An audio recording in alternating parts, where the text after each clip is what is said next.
Alright fellas, here we are back in Pokemon Masters, and today we're going to be looking at the month of December for the Pokemon Masters EX game, and be thinking about, at least in my opinion, this month is probably more reminiscent to months that have been more enjoyable for a lot of people. What I mean by that is less banners, more content. This is good. This is good stuff, and I just wanted to kind of jump in and say that because that's kind of what I want this video to be about, is like, I've released the Problematic State of Pokemon Masters EX video over a month ago, right? October 25th was when it was released, and it's gotten amazing support, amazing feedback, etc. You know, a lot of viewership, a lot of just overall popularity, and, you know, people just came and flocked to this video and whatnot. And I appreciate everything that's been said about it, both the good feedback and the bad feedback.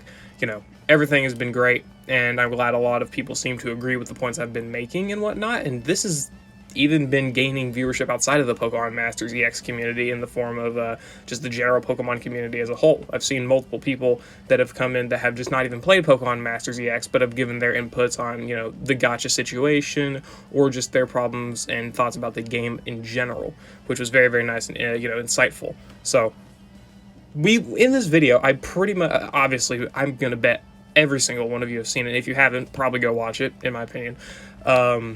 But the video, it covered a lot of the problems with the game. I just sorted it by chapters here, where we had the limited sync pair reruns, Twitter rallies, sync pair pull rates, monthly gem counts, returning events, spotlight sync pair scouts, move candy coins, EX rolls, and some other things. But those were the main things, and I feel that this month kind of caters more towards a lot of those ideas. Because if you want to look at it, event reruns, were returning events. In this month, we have gotten the rerun of the Villain Arc for Alola, the Time Trial event, obviously the rerun for the Holiday event, which is not really all that amazing. It's pretty average, I would say. But those were the big things, right? We got the rerun for the Alola Arc, as well as the Time Trial event, which is obviously nice. And then outside of that, sync pair reruns, we have gotten 6, other than Marnie and the Super Spotlight Scout for the Holiday sync pairs, we've gotten ourselves 6 Pokefair reruns, but they haven't made them seem excessive, because a big problem with this game was the banners. Compare these 2 months. The month's content is great. This month's content is probably about the same, give or take, but the banners. Look at the amount of different banners that are just released, dude. This was so many different banners. Roxy, Pierce, Ryuki, the rerun for Iris, the rerun for May and Morty, Penny's debut, Elaine's debut, the new Variety Scout Evolutions, as well as the rerun of the old Variety Scout Evolutions, the rerun of Signasuit Diantha and Annabelle, the rerun of Neo Champion Serena. And then you look at this month, where the only limited, or the only reruns that aren't, you know, obviously the Super Spotlight Seasonal Scout, which is kind of its own thing, the only real rerun is 6 Pokefairs, which are both on triple Pokefair Scouts. In my opinion, that's amazing. And obviously, you know, the Watch Scout, but who cares? That's amazing. And then we've obviously also got the 4 new sync pairs as well, with Neo Champion Nate, Neo Champion Rosa, as well as Holiday Viola and Sycamore. And they're pretty good in the space out, too. I mean, Nate dropped on the 30th, the triple Pokefair Scout released on the 4th, the next one's going to release on the 8th, then Viola debuts on the 12th and Sycamore the 14th, and then you got yourself about a 5-day gap for the rerun of the Seasonal Scouts, then you got yourself about a 6-day rerun until the release of Rosa. So, the banners are pretty spaced out. We don't have a lot of sync pair scouts that are just coming out consecutively, and we just don't have a lot coming out in general, right? The banners are not going to seem that cluttered, in my opinion, which is actually really, really nice. Obviously, this could be built up to the end of December / beginning of January, to where we could get a lot of sync pair scouts, which I think is definitely possible. I think we could get the rerun of Signasuit or Cynthia, Thunderbolt Red. I think we could obviously get the New Year's Select Scouts, we could get the New Year's sync pairs, and potentially just some other stuff other than that, right? But I still think that overall, for the month of December, this is very good. In terms of the sync pair reruns, it's not overbearing, but it's also not lacking. We're getting 6 good Pokefair reruns. All these characters that are rerunning are good. Blue is old, sure, but Karina hasn't gotten many reruns. Emma has never gotten a rerun. Acerola, Mina, and Lana never got reruns, and they're all good characters. This is good for sync pair reruns. And then other than that, we have content, which we're getting a lot of, right? We're getting the Neo Champions story event, which was great. The Mysterious Stones chapter, which was a nice little story. We're getting the Extreme Battle against Iris. And then we got the Take on Super Serious Nate event, as well as the reruns of the Alola Villain arc. Bunch of content there. Another Ultimate Battle against Thornton, which, whatever your opinion is on that, it's still content, it's still nice. We get the Legendary Gauntlet and the Battle Viola rerun. We got ourselves a new story event for the seasonal sync pairs. We get the Bug Gear event, the rerun of last year's Christmas seasonal event, holiday seasonal event, sorry. Then we get a Pasio Special Stadium versus Leaf. And then the 25th, we get another Extreme Battle. We get the Take on Super Serious Rosa event. We get ourselves the New Champion story event itself, as well as Pokemon Masters Day, right? And then, of course, at the end of the month, we get the Egg event. Good stuff, right? We get a bunch of good content. We get less banners and gem counts even as well, assuming I'm still on the same page, which I'm not.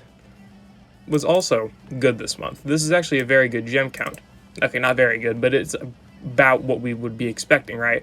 26,000 gems total, about pretty much 27,000 gems for this total month of December. I'm pretty sure that is counting the December gems as well, because thankfully we do have the overview here, which if we do look at resources for November, you can look through this yourself if you really want to. This gives us all the coins as well, which is nice. This does not seem to count the Mysterious Stone exchange shop, so we do also get extra rewards for that, 5-star power-ups, coins, etc., all of that type of stuff. Very, very nice. And then I guess login bonus, Glimmering Night of Gifts. We get the 3,000 gems for Christmas, I believe is what that is, which is very, very nice, right? And all of that. So 27,000 gems for the total month of December, which is very good considering we only have 4 total sync pairs running, which is very, very good, as well as obviously a few rerunning sync pairs. I'd say that's pretty good. Then we get a pretty good amount of coins for the 3 main types. Sprint and Field are definitely still lacking, right? I think that is definitely one of the things that needs to be, given a bit more respect, is the amount of Field and Sprint coins we receive. We're still getting, obviously, the normal amount of Roll Cake coins, which is nice, move coins and whatnot, power-ups, that type of stuff. I think there could be a little bit of work in the Field and Sprint coin section, but overall, I wouldn't say it's too bad, right? But I kind of just wanted to make the video to talk about, I think that maybe, obviously could be speaking too soon, but I think that Pokemon Masters EX may be taking a better route in terms of releasing content and catering to the free-to-play player base a little bit better. Obviously, everything that I've wanted in the game has not been implemented, but we're getting some good reruns of characters, which I think is nice. We haven't gotten any rallies, which I do think could be improved upon, but even without the rallies, I think that the rewards overall for the month are pretty solid as a whole, which is nice, of course. Sync pair pull rates, obviously we don't have, other than the seasonal super spotlight scout, which does, in my opinion, need revamped. It really does, because this is 8 sync pairs. Good night. It's not the worst thing in the world. It could obviously, of course, be far better, but I don't think it's the worst thing in the world, but everything else has very amazing pull rates. Obviously, Nate and Rosa being Master Fairs have 1% pull rates, which is fair.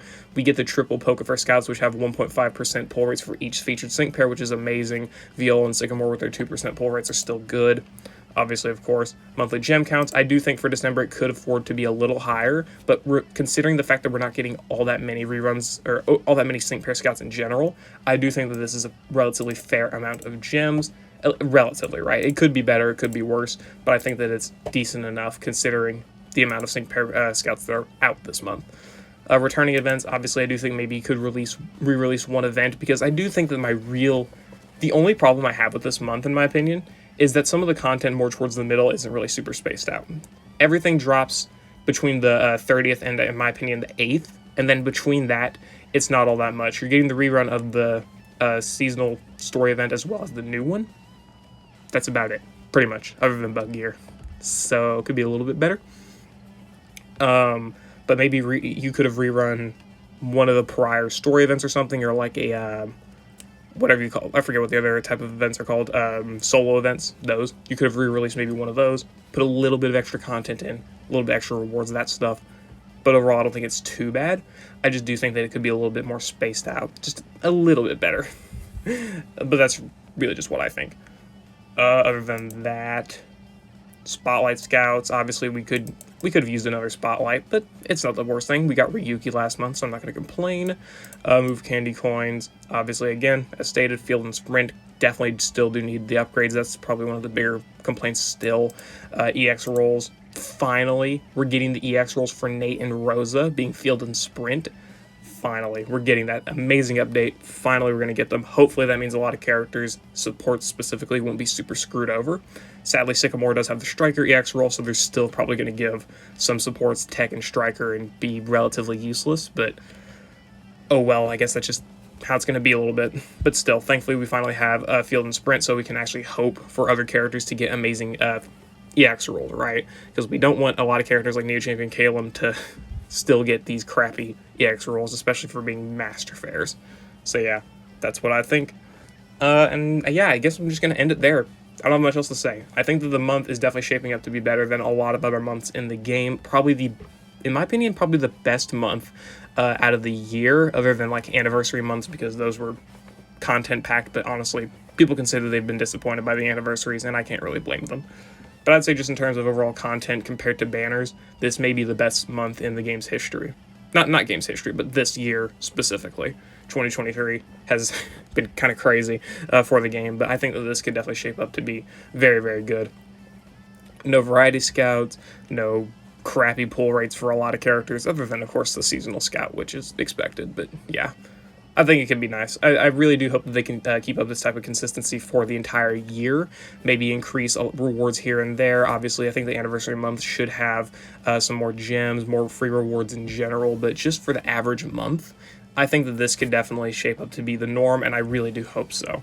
But yeah, I'll see you all later. Hope you all enjoyed. Let me know what you think about December as well as its content down in the comments below, and I'll see you all later.